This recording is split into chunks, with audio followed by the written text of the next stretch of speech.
Controle se você quiser, tá? Beleza. Tá liberado. Boa apresentação. Valeu. Opa, aí. Agora tá aparecendo. Bom, pessoal, bom dia. Depois dessa apresentação do Hélio, a gente vai falar agora um pouquinho sobre a governança no Azure, tá? Governança como um todo, na verdade, mas aqui com foco nas ferramentas que o Azure pode prover para ajudar vocês nessa parte, tá? Eu vou apresentar junto com o Wagner Machado, também, mesmo esquema. Se tiverem alguma dúvida, algum questionamento, alguma observação, eu sei que está todo mundo de casa, então se eventualmente a internet falhar aí, a gente volta rapidinho. Tem conexões backup aqui. E vamos lá. Antes de mais nada, antes de começar, queria me apresentar também, né? Meu nome é Rafael, eu estou na Logicalis há aproximadamente 7 anos já. Tenho um bom histórico de infra on-premise, também tenho histórico de arquitetura em cloud. A gente está aprendendo várias coisas aí esse ano. A Logicalis é uma empresa que sempre está evoluindo. Eu estou aqui com o Wagner. Se você quer se apresentar também, Wagner, não sei.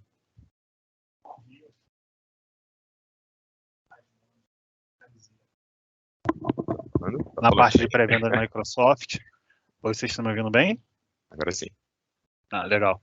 E como o Rafael bem disse, a Logicalis vem evoluindo bastante nesse tipo de solução. Eu entrei aqui no time de pré-venda e vejo constantemente quanto a gente evolui no nosso portfólio na parte da Microsoft, principalmente na construção de soluções bastante coesas e customizadas às necessidades do cliente, né? Então é muito mais do que vender uma SKU, é atender a demanda específica do negócio. E a gente vai abordar aqui hoje no assunto de governança do Azure, como é que a gente pode apoiar o cliente a ter uma visibilidade melhor, uma estrutura melhor, uma gestão mais clara sobre o Azure, que a gente sabe que é um universo muito grande de tecnologias e sem governança a gente acaba perdendo o controle do que tem ali. Ok? Isso aí, pessoal. Espero que a maioria de vocês aí esteja em casa, curtindo a quarentena e absorvendo bastante esse conhecimento aqui. Bom, a gente vai tentar interagir. Se vocês tiverem alguma mensagem, por favor, a gente está de olho aqui e só levanta a mão que a gente responde, tá? Vamos começar falando um pouquinho aqui do porquê que a gente tem que se preocupar com governança na nuvem, né? Como eu disse, não só na nuvem, né? Porque quando a gente fala sobre governança, a gente fala sobre, basicamente, como tornar uma TI estratégica, né, para a empresa. Então, vamos pensar num exemplo onde a gente tem muitos recursos. A gente tem, quando a gente começa a mexer com cloud pública, né, com a nuvem, a gente se vê num mar de recursos disponíveis, um monte de coisa que a gente pode usar. E só que o problema é, quando a gente tem muitos recursos, a gente normalmente perde o controle disso, né?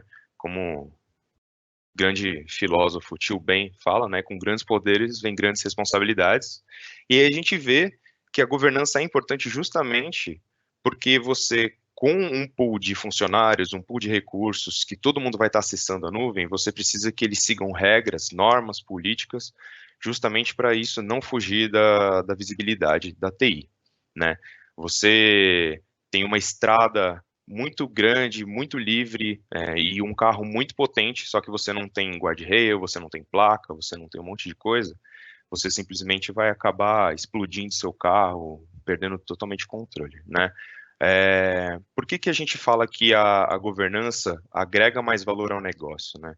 Porque quando você cria todo esse tipo de regra, políticas necessárias para sua empresa, a gente consegue apresentar custos mais bem definidos, a gente consegue ajudar na segurança do acesso dos recursos, a gente consegue fazer com que tudo isso seja muito mais facilmente escalável, né? A partir do momento que você cria um modelo, você cria uma, um template do que deve ser seguido na sua empresa, quando você tem um boom de necessidade, putz, a cloud pública é muito boa porque eu consigo fazer deployment muito rápido, e você alinhando isso junto com a governança da sua infra, você consegue escalar isso de forma muito mais simples, né? Sem ter grandes problemas lá na frente.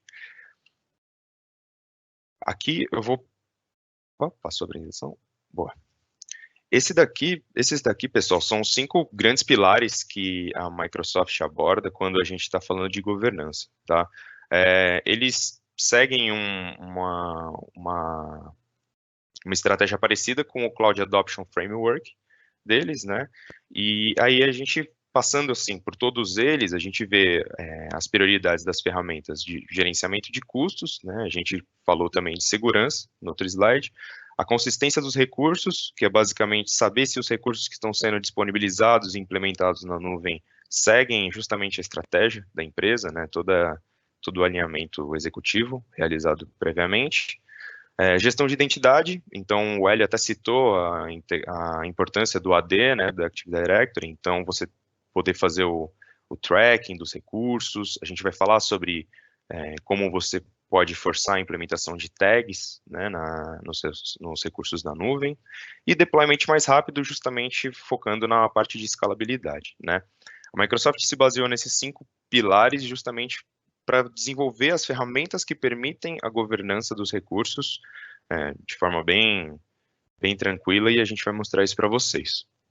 Tá? Se eu estiver falando muito rápido, por favor, levantem a mão. Dúvidas, se alguém tiver, também sintam-se à vontade para interromper a gente. Aqui. Então, quando a gente traz isso para nível corporativo, esse daqui é um slide bem rapidinho, mas bem para sumarizar o que a gente estava falando, dessa introdução, que com a Azure você tem ferramentas que possibilitam o gerenciamento baseado em políticas, né, gerenciamento de custo, trazer a visibilidade e uma das partes mais importantes aqui, que é a governança das subscriptions, né. Quando você tem diversas áreas, diversos modelos de negócio dentro da sua empresa, né, diversas divisões, você não precisa ficar se preocupando, a Azure consegue fazer com que você não precise ficar se preocupando em desenvolver políticas específicas para cada uma, né. Tem ferramentas de escalabilidade que você consegue criar esses modelos e justamente expandir toda essa conformidade para o resto da organização, tá? Esse slide aqui é bacana porque a gente vê que tanto os devs quanto os administradores, eles vão conseguir, através dos controles nativos da Azure, já provisionar recursos, né? Seja uma VM, seja uma nova subnet, toda essa parte de provisionamento das resources disponíveis da Azure, e com os controles nativos do Azure, você já consegue provisionar todos eles dentro da normalidade definida pela empresa, né? Então, quando o responsável da TI recebe esses recursos, recebe uma notificação, recebe que foi tudo provisionado e vai fazer o gerenciamento do ambiente, a Azure consegue facilitar com que tudo isso já esteja dentro da conformidade. Só um ponto, Rafael, quanto a essa estrutura de controle nativo. É importante frisar que isso é de encontro bem à cultura DevOps, que a gente está muito em vista de todo mundo hoje. A gente sempre pensa em construir soluções rápidas, em atender as demandas de negócio de forma mais rápida e de forma automatizada. Então, aliando a governança com essa esteira de criação de ativos e de soluções dessa forma, você tem toda essa agilidade, mas também tem toda a segurança e gestão necessária para o seu ambiente funcionar como a sua política, como a sua segurança no ambiente determina. Isso é bastante importante, porque você não precisa travar a sua produtividade ou travar o seu ambiente para você ter essa agilidade. Isso bem observado, Wagner. Inclusive, a Azure é uma das pioneiras, né, nessas ferramentas com políticas como Azure DevOps, e a gente tem diversos exemplos aí no mercado de como as empresas têm adequado cada vez mais esse tipo de CI/CD, né, de metodologia que a gente vê, justamente para acelerar no deployment das aplicações. Mas é isso que a Azure permite, que tudo esteja dentro da governança, já alinhada mesmo. Bom, aqui são alguns desafios que a Logicalis, junto com a Microsoft, identificaram que as empresas sofrem hoje no ambiente corporativo, né? Elas possuem esses desafios principalmente se tratando de governança, E a gente vai usar eles como um rumo para apresentação aqui, né, mostrando que como que as ferramentas as principais ferramentas de governança da Azure conseguem sanar essas dificuldades da empresa, né? Então, desde controlar, saber quem que pode gerenciar o que no portal, né, até garantir que tudo isso seja implementado de acordo com políticas da organização inteira, né? Então, a gente vai passar um por um e eu vou dar um overview das ferramentas que permitem resolver esses problemas, né? Diminuir essas dificuldades. Então, a gente vai começar aqui pelo Azure Role Based Access Control, que eu carinhosamente vou chamar de RBAC, tá? Justamente para resolver o primeiro problema, que é saber quem que pode gerenciar o quê, né? Só um minutinho aqui. Eu não sei se eu clico ou se eu sigo com a setinha, estou decidindo aqui. Mas bem, a primeira coisa que a gente precisa saber quando a gente começa a mexer com cloud pública, né, especificamente com a Azure aqui, é quem que tem que ter acesso, né, aos recursos e como que eu vou controlar esse tipo de acesso. Então, você entrou na nuvem a primeira vez, toda a sua equipe está na nuvem, muito bonito, todos os administradores, júnior, pleno, sênior, todo mundo está vendo o portal da Azure pela primeira vez, né? Só que não é todo mundo que vai poder fazer tudo, não é todo mundo que vai poder usar todos os recursos disponíveis, né? Na Azure a gente tem algumas subdivisões, né, de resource groups. Eu não sei se alguém aqui já mexe com Azure, se já tem algum histórico, se eu estiver falando alguma nomenclatura muito estranha, vocês me avisam, tá? Que a gente dá uma explicada uma breve explicação. Mas basicamente a ferramenta de Role Based Access Control permite que você defina exatamente quem que vai mexer no quê. Então, você como administrador, você consegue colocar aqui o funcionário, por exemplo, tem o Hélio, o Salvador, o Wagner e eu aqui. E aí, cada um é responsável por uma subscrição e tem acesso só a algum resource group. Através dessa ferramenta, você consegue limitar o acesso desses resource groups para cada um. Então, é o primeiro passo da governança, né? Você precisa limitar o acesso das pessoas, dos usuários. Só um complemento bem importante quanto a essa parte, Rafael, que eu acho válido fazer, que é uma solução extremamente segura também, essas regras, né? Ele não trabalha com comportamento de permissão de acesso que a gente normalmente vê brechas de segurança, como, por exemplo, ter que colocar uma senha em texto dentro de um script de automatização, já falando um pouco da rotina de DevOps. Ele trabalha com API REST, com token de senha, com toda uma postura de segurança que permite que você, mesmo tendo essa regra de acesso, né, de governança bem estruturada, você mantenha ainda a camada de segurança, ou seja, você continua seguro e você não ingessa teu processo. O usuário e você não tem exposição. Por exemplo, é algo comum de acontecer. Você tem toda uma esteira de automação ali que você exporta o seu ambiente de produção para um ambiente de desenvolvimento uma vez por semana. E ali você vai fazendo as suas alterações de sistema. Acontecia muito de se ter nesse caso aí, em modo texto, sem exposto, você ter exposição de segurança. Com a RBAC você consegue atrelar o token do usuário, por exemplo. Então você tem muito mais segurança e muito mais agilidade com pouca exposição, de uma forma bem simples, né? Isso é bem importante.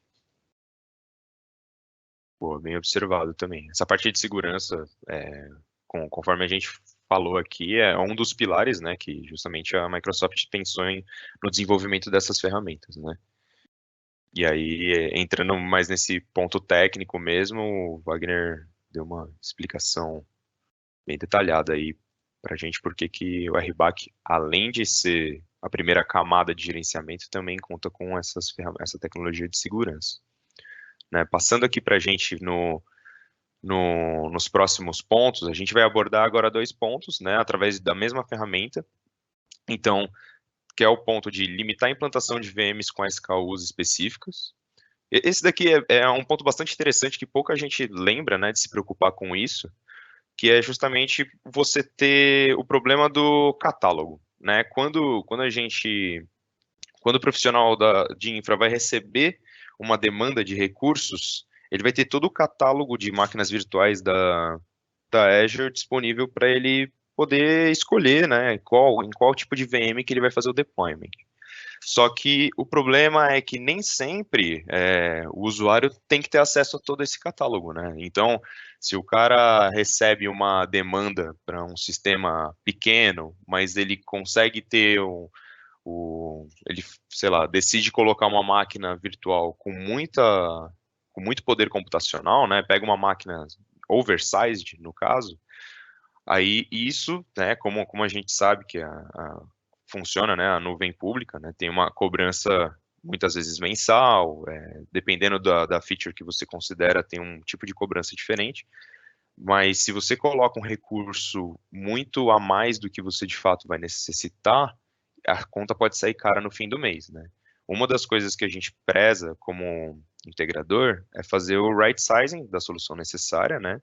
E através das ferramentas de governança, a gente consegue justamente fazer esse tipo de limitação para o usuário da nuvem, né? Então, o administrador 1 vai ter acesso às máquinas virtuais com mais memória, por exemplo. O administrador 2 vai ser o cara que vai ter acesso às máquinas virtuais com mais storage. Isso daqui é um exemplo bem viajado, mas a gente consegue ter esse tipo de granularidade, né? Quando a gente limita as SKUs das famílias. E também tem o ponto de garantir a identificação das workloads, né? Então, a gente consegue, quando a gente fala de rastreabilidade, é um ponto muito importante, a gente vai voltar nisso lá na frente, quando falar de gestão de custos, que você, através da mesma ferramenta, que até passando o slide aqui, que é o Azure Policies, né? Você consegue fazer o enforcement de algumas coisas, né? Eu vou passar aqui para vocês dar um exemplo de como que funciona o Azure Policy. Parou de passar. Aqui é um slide basicamente de nomenclatura, né? A gente tem vocês vão ver que eu vou acabar misturando termos em inglês com termos em português, mas bem, todo mundo aqui é de TI, todo mundo sabe como isso funciona, né? Uma policy basicamente é uma regra, né, uma política que a gente vai colocar para o usuário ter que obedecer, né? Uma initiative é um conjunto de políticas, então quando a gente trabalha colocando mais de uma política, a gente pode consolidar elas em uma initiative, e o assignment é justamente o escopo onde a política vai se aplicar, tá? Isso daqui é mais para a gente ter uma noção de como que a Microsoft trabalha com a nomenclatura das features dela, né?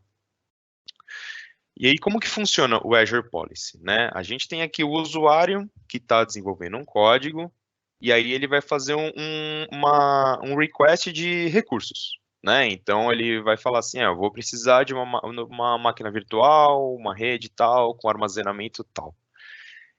Quando ele faz esse request, a gente vai passar pela política, ela vai fazer a validação do que foi solicitado, e se não tiver aderente às políticas definidas, isso daqui cai, e aí o usuário recebe uma notificação falando, olha, isso daqui que você pediu não foi permitido, a gente não consegue liberar esse tipo de recurso para você. Por favor, revalide aí a sua request, né?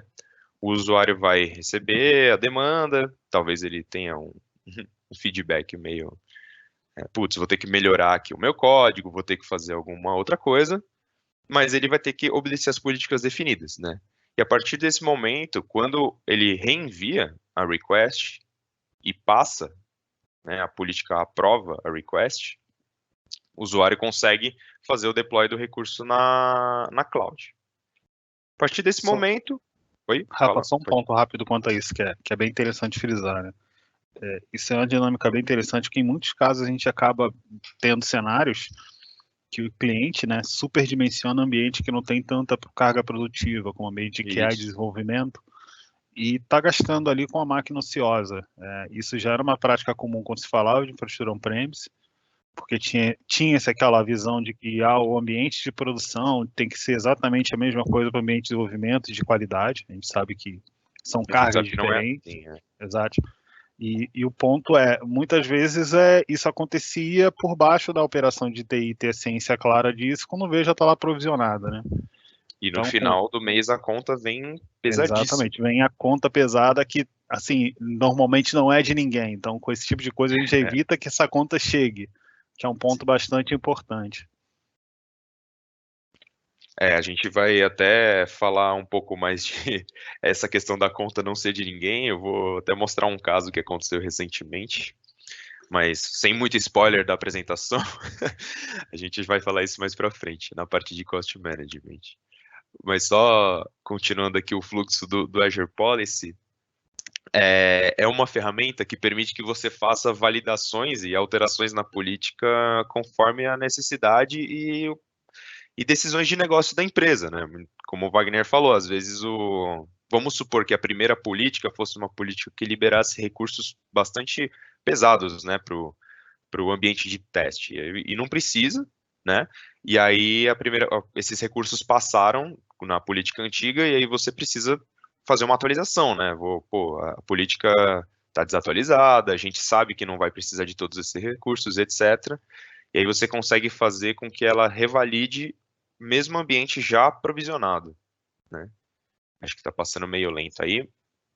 Mas aí você pode pegar casos onde recursos provisionados estão válidos e alguns não.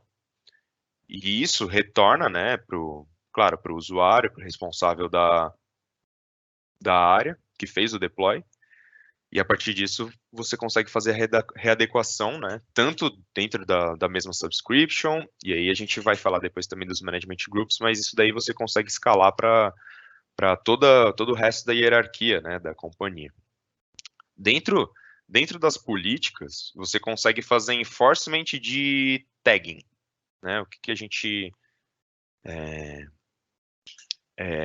pode fazer aqui quando a gente fala de rastreabilidade, de saber quem que é o dono do recurso, né? A gente consegue fazer scripts das policies, né? Os scripts das políticas podem ser desenvolvidos em JSON, por exemplo, né? Linguagens scriptadas. E aí, neles você consegue fazer demandar que o cara que está fazendo o request do recurso seja obrigado a colocar informações, né, o histórico, motivação, a área para quem ele está desenvolvendo, para quem ele está fazendo o deploy do recurso. Então, com isso, você permite ter uma rastreabilidade muito fácil, né? Você consegue gerenciar todo o ambiente, ter visibilidade de quem está fazendo o quê, quem que não está aderindo às políticas, né? Quem que está tendo mais retorno de requests recusadas, por exemplo. A Azure consegue, com as ferramentas dela, agregar esse tipo de visibilidade para o negócio, né? Isso tudo, quando você pega e junta em um relatório, por exemplo, você consegue ter números e tirar, né, insights bastante interessantes que você pode passar para a área de finanças, para a área de negócios, né, identificar quem que está, onde está a dor do negócio nesse caso, né? E o Azure Policy, meu ver, é uma das ferramentas mais poderosas que a Azure consegue proporcionar, justamente para você colocar o guarda-reio na estrada logo no começo, né? Deixa eu passar aqui. Pessoal, alguma dúvida? Eu vou passar para o próximo ponto. Se vocês tiverem alguma dúvida em relação à Azure Policy, nem que a gente não responda agora, mas aí depois a gente pode conversar mais a fundo. Bom, sigamos então. Agora a gente vai falar sobre como que isso escala facilmente, né, para as outras subscriptions, por exemplo, né? Como que a gente, por exemplo, faz uma política e escala. Então, esses próximos dois pontos aqui, eles andam em conjunto, basicamente para a gente ter visibilidade da nossa estrutura, né, visibilidade do com quem que a gente tem que se preocupar numa infra de cloud pública, na Azure, no caso, né, que a gente vai usar o Management Groups. o Management Groups é basicamente uma ferramenta bem, eu diria que visual, né, para facilitar justamente essa visibilidade do que está acontecendo, quem que vai consumir o quê, quem que precisa das estratégias específicas, né? Então, nessa imagem aqui, a gente tem uma das empresas que a Microsoft costuma usar como exemplo, né, que é a Tailwind Traders. Tem a Contoso também, que é famosa.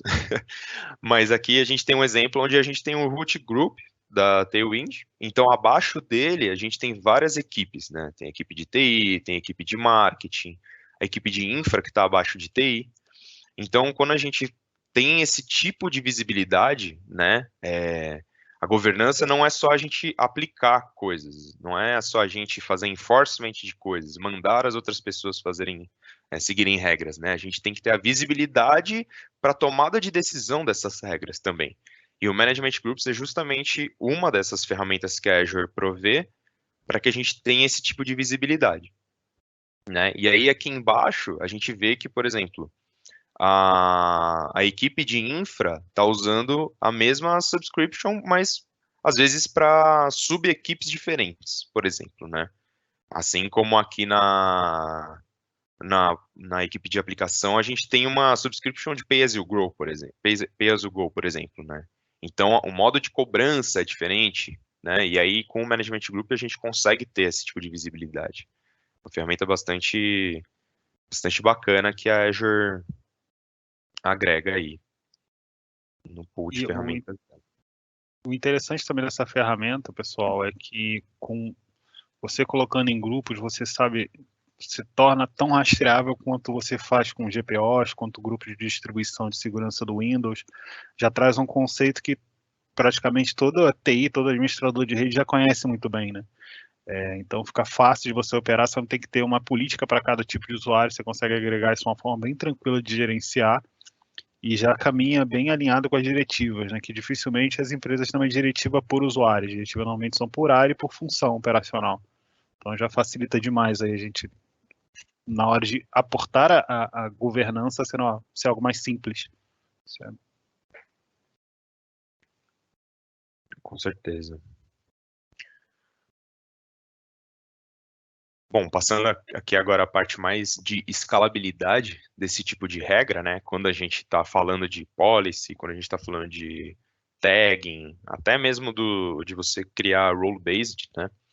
Junto com os management groups, a gente viu que tem diversos galhos da nossa árvore organizacional, né?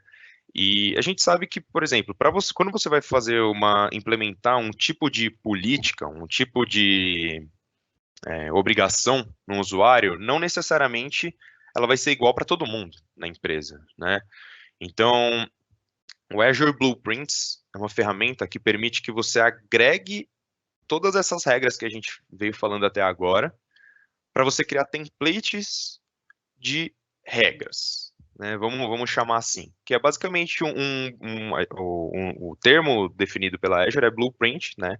Aqui dentro você consegue colocar todos os controles que a gente foi trabalhando até agora, né? Você também consegue agregar scripts de configuração e com isso você consegue fazer implementação e validação, assim como o Policy faz, para diversas subscriptions diferentes, né? Então, é uma ferramenta que facilita quando você tem uma grande escalabilidade na sua empresa, principalmente de áreas diferentes que precisam ter acesso a recursos diferentes, você consegue criar templates facilitando essa expansão dessas regras para o resto da organização. Então, aqui, alguns casos de uso que a gente pode encontrar com o Blueprints é basicamente quando a gente tem áreas que são afetadas por regulamentações nacionais, globais, né? Algumas certificações que a gente precisa, que a infra da empresa precisa atender, e como PCI, DSS, até mesmo algumas regras LGPD, né? Por exemplo, não necessariamente todos os recursos da empresa têm que ser aderentes a esse tipo de regulamentação. Então, Você pode criar um blueprint onde está tudo correto. A Azure tem templates já prontos de blueprint, justamente para você se adequar a essas certificações de mercado, né? Mas você consegue pegar um template desse e fazer um versionamento dele, né? Mudar algumas políticas internas, mudar alguns controles internos, role-based, e fazer o deployment dele em outra área, né? É uma forma bem...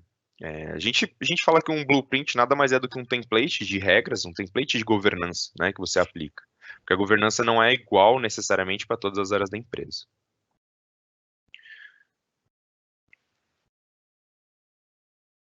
Aqui é alguns principais pontos, né, sumarizando o que o Blueprints traz de melhor, né? Então, a gente tem justamente quando a gente fala de um ciclo de DevOps, a gente consegue fazer com que o Azure Blueprints, né, junto com as policies, consigam transformar a governança em algo muito mais ágil, né? Então, você consegue criar ambiente já pronto, pegando um blueprint, só editando pouquíssimas coisas e já provisionando para ser feito teste, ser testado algum tipo de desenvolvimento diferente, né? O Blueprints ele é uma ferramenta muito ágil, muito simples de mexer e ajuda bastante, principalmente porque você já vai ter acesso a regras pré-definidas, né? Então você, como administrador da TI da sua empresa, você é novo, não tem ideia de como que eu preciso aplicar uma regra,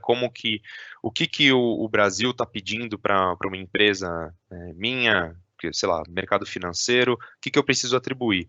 E no catálogo de blueprints da Azure, você já consegue achar alguns templates bem bacanas que aderem às leis, né, de forma jurídica até. E você pode pegar eles, readequar, criar uma versão e implementar para o ambiente de teste, por exemplo. Né, bem simples e bem rápido. Até uma visão interessante sobre isso, Rafael, que é importante frisar, é que por ser conseguir ser definido como política global para o ambiente, né, falando assim de uma forma mais simplista, se eu determinar que a política do Blueprint, por exemplo, de PCI tem que ser padrão no meu ambiente, quando a equipe de desenvolvimento for subir uma aplicação, for criar algo novo e utilizar a nuvem para isso, todo o ambiente que eles subirem tem que estar aderente a isso, tem que estar aderente a isso. Então, se eles colocarem alguma permissão, colocar alguma ferramenta compartilhada ou algo que não esteja aderente às políticas do PCI, eles não conseguem utilizar o produto. Então, consequentemente, a minha exposição a risco fica muito mais baixa. E não fica aquela corrida que normalmente se tem, que você faz um assessment no seu ambiente, identifica todas as brechas de segurança. Você faz a mitigação daquilo, no ano seguinte você vê que tem novas brechas, ou então as mesmas brechas em outros ambientes que são ambientes novos. Fica literalmente aquela corrida do cachorro atrás do rabo, né? Um negócio circular que não tem fim. Dessa forma, criando as barreiras desde o começo, quando a coisa nasce, ela já nasce da forma correta. Então a gente já traz aí aquele conceito que todo mundo idealiza, que é o DevSecOps, né? Ou seja, você tem o desenvolvimento e a operação falando de forma segura entre eles. Você tem a agilidade e a governança, mas de maneira segura, que é o conceito aí do DevOps com a segurança no meio. Isso, lembrando, eu tô frisando bastante aqui a parte de recurso de VM, rede, armazenamento, mas tudo isso também serve para todas as outras camadas, né? Se você quiser criar política para balanceamento, para segurança, como o Wagner Até falou, mesmo para alguns serviços compartilhados que a nuvem tem, você consegue implementar lá que ele seja aderente a, de repente, a ISO 27001. Isso. E aí a Blueprint já consegue gerar esse template pronto para você, e aí é muito fácil você fazer só pequenas adequações e já criar um ambiente novo. Né? Bom, pessoal, a gente passou aqui pelos 5 principais desafios que foram apresentados, né? Que é o que a gente enxerga no mercado. Agora, pulando um pouco agora para a gestão de custos, né? Focando mais na parte de custos, de dinheiro mesmo, no fim do dia, né? A gente sabe que isso é uma das coisas que mais importam na empresa, mas que ainda está dentro do âmbito de governança. Né? A gente vê a Logicalis, hoje a gente enxerga os clientes que estão, os ambientes de nuvem estão cada vez mais complexos. Então, eu não sei quantas pessoas aqui no evento possuem já, né, se já executam workloads na nuvem, eu imagino que grande parte, mas eu também entendo que não é necessariamente em uma nuvem só que vocês podem estar executando, né? Então, o Brasil, principalmente, vem passando por uma transformação bastante grande, né, de sair do ambiente on-premise, criar muitas vezes uma nuvem híbrida, acessar um ambiente multi-cloud, né? Então, não necessariamente só com Azure. Tem clientes que usam, além de Azure, usar AWS, por exemplo, alguns outros recursos, ou porque já usava e está em fase de migração. E não necessariamente você vai usar uma tecnologia padronizada para várias unidades de negócios. Então, você pode se deparar com um ambiente onde um sistema está rodando na Azure, outro sistema está rodando on-premise, outro sistema está rodando na AWS. E a gente entende que, apesar das políticas das políticas de governança, apesar das ferramentas que a nuvem consegue prover, né, para você já criar um ambiente controlado, essa complexidade de infraestrutura pode ser bastante prejudicial, né, a longo prazo, principalmente quando a gente fala de visibilidade de custos, né? Então, opa, aqui. Passei mais de um slide, não sei, passei. Opa, vamos voltar aqui.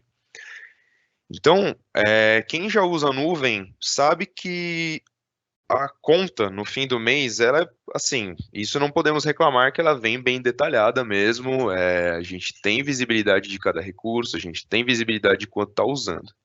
Só que também temos o lado negativo disso, né? Porque quando a gente tem um ambiente muito grande, a gente sabe que tem recursos que são cobrados de maneiras diferentes na nuvem. Então, você pode se deparar com uma cobrança que foi por hora, uma cobrança que foi por chamada de API, uma cobrança que foi por mês, né? Dependendo do tipo de instância que você vai fazer o deploy, você pode escolher como ela vai ser cobrada para ter mais descontos, né? Tem modelos diferentes, modelos de contrato, bom, enfim.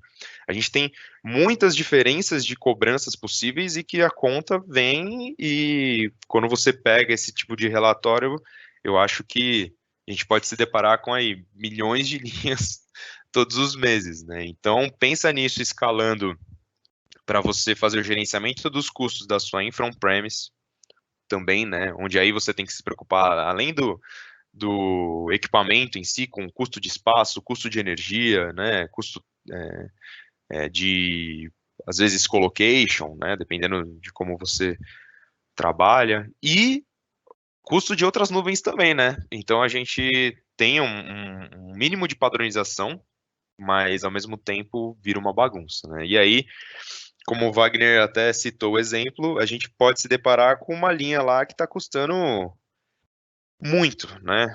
Milhões, R$ 1.000 na sua conta. E aí você vai pensar, putz, como que eu faço, né? O que eu faço agora?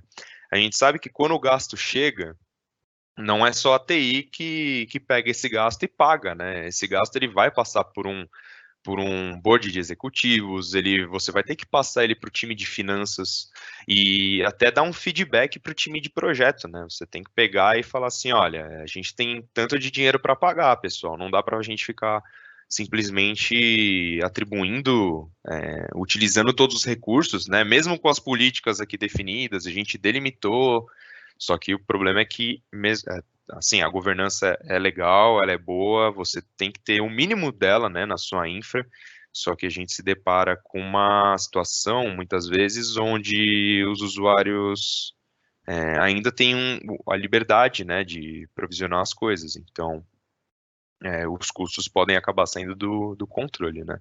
E é muito importante a gente ter uma visibilidade detalhada disso, justamente porque quando você tem o controle da sua infra, você tem essa visibilidade, você mostra para o resto da empresa que a TI é estratégica, que a TI tem noção do que está fazendo, sabe para onde que o negócio está indo, né? Está alinhado com as decisões executivas. Então você consegue defender um budget muito mais preciso, um budget maior, sabe que além de a organização de custos é padrão já na área e a TI se torna uma área principalmente de inovação dentro da empresa. E é isso que todo mundo busca, né, no negócio. trazer valor agregado. Então, a Azure, ela tem uma ferramenta que chama Azure Cost Management, tá? Ela traz todos esses pontos que a gente conversou agora, principalmente um dos pontos mais importantes que eu acho aqui, desses pilares, que é de impulsionar a responsabilidade organizacional, né? Quando você tem a visibilidade, você consegue gerar relatório de chargeback e showback para as áreas. Então, você pode, a partir de uma visibilidade dos custos, chegar para a área de marketing e falar, pessoal, olha, vocês estão gastando tanto, o centro de custos de vocês está estourando por causa disso, disso e disso. E aí, o grande ponto, né, das ferramentas, principalmente de gerenciamento e de visibilidade, seja não só na Azure, né, de qualquer outra ferramenta no mercado para infraestrutura on-premise, é você ter o quê? Poder de tomada de decisão. E aí você precisa ter dados, né? A gente tem que tomar decisão baseada em dados. Então, não adianta a gente só tomar decisão baseada em achismo, porque isso daí pode trazer consequências horríveis, né, para o futuro da nossa organização.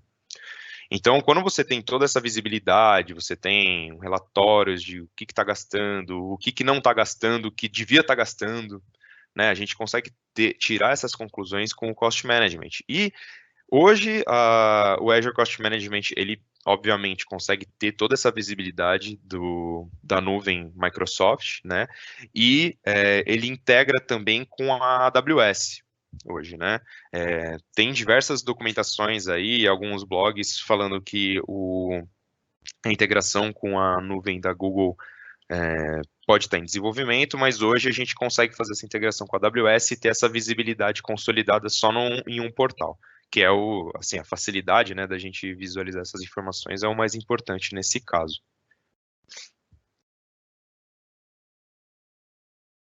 Então, pessoal, aqui seguem algumas boas práticas, né, que a gente sugere justamente para você ter um ambiente facilmente gerenciado, né, que é principal, né, visibilidade aos stakeholders, né, você tem que passar para eles o que está sendo gasto, como que está sendo gasto e quem que é o responsável pelo gasto, né? Você pega todo o resto da apresentação, as políticas, toda a visibilidade de management groups, etc., mais o gerenciamento de custo, que trata mais de valor especificamente, você consegue deixar tudo isso claro para eles, né?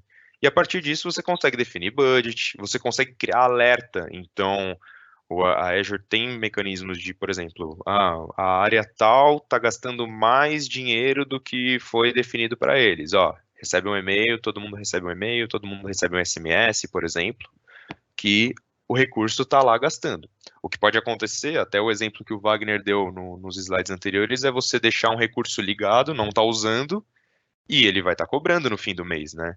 Hoje, até, se quem não utiliza nuvem, que pode estar aqui na apresentação, você consegue fazer uma conta para usar alguns recursos no modo free, né? O free tier, que a gente chama. Para estudar, para entender como funciona, alguma coisa. Não vai ter tudo, óbvio, obviamente, mas a gente consegue ter, se vocês quiserem ter esse tipo de experiência, dá para você fazer uma conta no portal da Azure, logar, ter um mínimo de crédito lá e fazer um alerta de recurso, por exemplo. Vocês vão ver que se vocês provisionam uma máquina virtual no menor dos templates de máquina, que consome o menor possível, mesmo no free tier, e deixar ela ligada, daqui um mês, até menos, dependendo de como você usar o seu tier gratuito, você vai receber um e-mail falando, olha, você está usando essa máquina está atribuída, ela está ligada há muito tempo, e você vai consumir tudo que a gente te deu para experimentar a nuvem. Então, o que você quer fazer? Você precisa tomar uma decisão. Os e-mails, eles costumam ser, os alertas, né, em geral, não necessariamente e-mail. Eu falo e-mail porque o e-mail é o básico, né? Mas a gente consegue fazer SMS também, tem alguns sistemas de notificação nas nuvens. Eles costumam ser bastante enfáticos no sentido de, olha, ações devem ser tomadas, você está usando tal recurso, vai acabar, o que você pode usar, né? Se você, dependendo da forma de cobrança que foi determinado, ou passou de X dólares, X reais que você usou esse recurso, então fica alerta aí, porque mês que vem a conta vai dobrar. Então, esse tipo de coisa você consegue fazer com ferramentas de gestão de custo, né? E são boas práticas que, além de você desenhar todo um caminho para o funcionário, para o administrador conseguir fazer o deploy já corretamente, você também vai ter a visibilidade de tudo isso que está acontecendo para você refinar cada vez mais, né? A sua infra, as suas necessidades de negócio. E aí aqui é um slide que basicamente foca e é uma recomendação muito forte a gente usar a tag, né? Quando a gente vai fazer o deploy de algum recurso na nuvem, que é basicamente você fazer o enforcement através de políticas e, né, justamente para você rastrear quem que está fazendo o quê, qual área, centro de custo. Então, tem algumas boas práticas aqui, que é basicamente que a tag você tem que pedir o centro de custo, que projeto, quem é o responsável e com a finalidade, né? Eu não sei se vocês já tiveram alguma experiência assim na empresa de vocês, né? Imagino que sim, porque é muito fácil um custo, né? Um custo sair do controle, até mesmo nas nossas finanças pessoais, né? Se a gente não ficar de olho sempre. Mas teve um caso recentemente que eu conheço uma pessoa que trabalha numa instituição financeira, né? E ela trabalha na área de compras. Estava reclamando que veio um responsável da TI pedindo para ela descobrir para onde que foi usado e quem que usou o cartão de crédito para comprar recursos na nuvem. E a área de compras, né? Não tem um viés tão tecnológico quanto a própria área de TI, né? E aí a gente viu que a pessoa percebeu que nesse momento faltava esse controle, né? Faltava poxa, beleza, a nuvem é muito fácil da gente comprar, é muito fácil de a gente fazer um deploy, né? Pegar recursos de uma forma muito ágil, né? Escalável, tudo mais. É maravilhoso a nuvem, a gente já conhece já os benefícios, né? E só que tem esse problema, né? A partir do momento que você pega um cartão de crédito de um profissional para uma infra que tem, sei lá, uma equipe de 30 pessoas e todo mundo usa o mesmo cartão, é muito fácil de você perder o controle disso. Então, por isso que a gente trouxe esse material aí para vocês, né? Porque todo mundo aqui muitas vezes sabe o que tem que ser feito, né? Você vai no médico, o médico fala que você tem que fazer atividade física, comer bem, mas nem todo mundo faz isso todo dia, né? Talvez agora na quarentena não tá fazendo mais, mas tudo bem. Só que é sempre importante reforçar essa mensagem, né? A gente precisa deixar um ambiente controlado, a gente precisa criar regras, a gente precisa ter rastreabilidade, porque senão as coisas fogem do controle e quando foge do controle vira uma bola de neve, né? Então, Só um ponto, Rafael, complementando o que você falou dessa questão da melhor prática, é importante frisar que saber o que tem que ser feito é importante, mas a forma, e quanto mais simples, melhor. Você citou um exemplo ótimo, que é a parte de exercício e comer bem. Se você ficar 15 horas decidindo qual exercício você vai fazer, você perde mais tempo decidindo do que tomando ação, né? E o produto, nesse caso, ele está embutido na nuvem da Microsoft. Você vai ter o custo da solução para o armazenamento de logs dele, ele já está built-in totalmente na solução, e é bem fácil de implementar. E você precisando de auxílio para todo o controle de governança, nosso time está aqui exatamente para isso, para fazer isso para vocês, para aportar toda a estrutura de governança, te ajudar na visibilidade do custo e tornar essa ferramenta que já é nativa na nuvem aderente ao seu negócio, porque em muitos casos é uma dinâmica normal. A gente ter dificuldade de como trazer para a nossa realidade de negócio. A gente, com o nosso conhecimento técnico, a gente vai lá e conversa com as áreas de negócio, vê como funciona a dinâmica e aporta isso dentro do seu ambiente.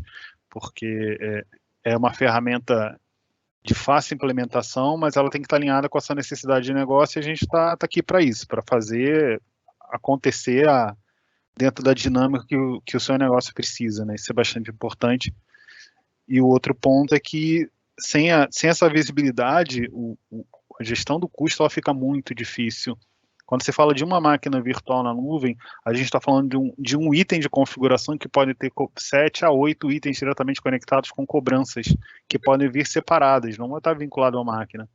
Então, imagina para um administrador de custo, um administrador de TI, exportar uma planilha Excel, como você mostrou ali no meio da apresentação, que tem cerca de 10 mil linhas para vincular um consumo de rede de um servidor, se a tag da placa de rede dele, por exemplo, não está configurada corretamente. ou então de storage, porque ele vai ver lá o item de storage e o dia que foi ativado aquele item e o consumo dele mensal. Você pode ter 30 itens de storage diferentes. Tem cenários que um cliente nosso, que ele trabalha com muitas ferramentas de ambiente virtualizado e também com ferramentas de plataforma, que ele com consumo mensal de R$9.000 tinha uma fatura de quase 2 milhões de itens, porque ele tinha muito container, ele tinha muita coisa pequena. Para ele equalizar o custo daquilo era inviável. Ele perdia mais tempo equalizando o custo do que vendo como podia otimizar aquilo. Então, aportando a governança desde o começo fica mais fácil, porque você já agrega pelas tags, o usuário quando cria é obrigado a seguir aquela diretiva, ou seja, ele vai criar um container novo, o usuário daquela área tem uma política aplicada a ele, então toda vez que ele vai subir um